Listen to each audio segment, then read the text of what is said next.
alive, aware, and awake.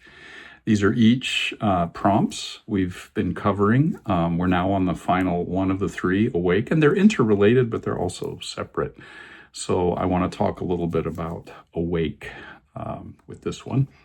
And you can think of that in all sorts of different ways. I mean, there's physically awake, right? The process of sort of in between sleep and being awake, or as we're dozing off. There's kind of the in-between states of being awake, as well as wide awake, suddenly awake in the middle of the night, all sorts of physical ways that we talk about that.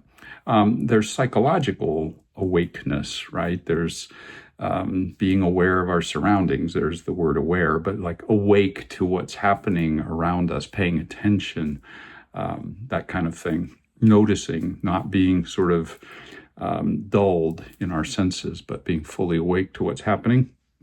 That's the psychological and the physical. There's it's talked about in spiritual terms. Most of the great religious heritages have some kind of reference to awakening or enlightenment, to being fully awake.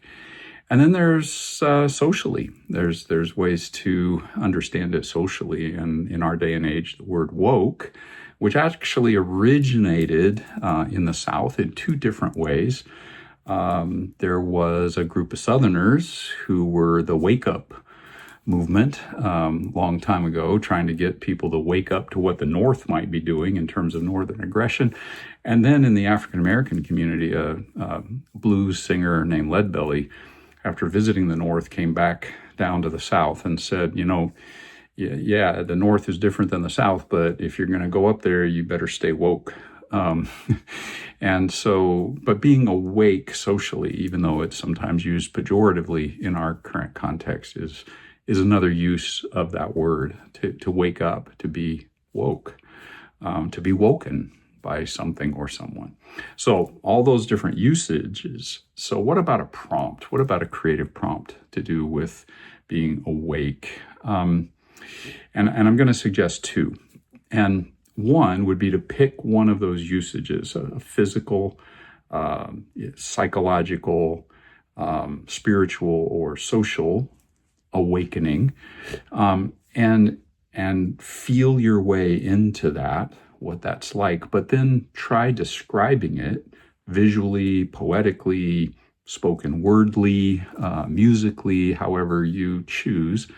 Describe it as if it's third person. So rather than a first person description of how you woke up physically and what that was like, or became awake to certain social issues, talk about a third person who came awake in one of those four ways: physically, psychologically, spiritually, socially.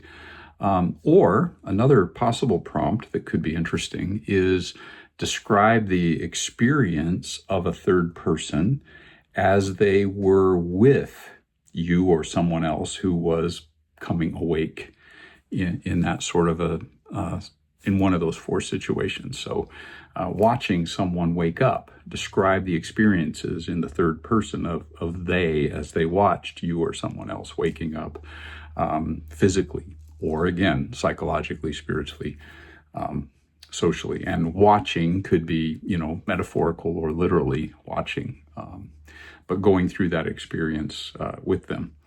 Anyway, those are two prompts that you might want to consider and try in your own life, and see what happens. Get settled. Pick one of those four. Really try to imagine the whole scene emotionally and visually and with all your senses, and then try to describe it in some sort of a creative and artistic way. All right. Thank you.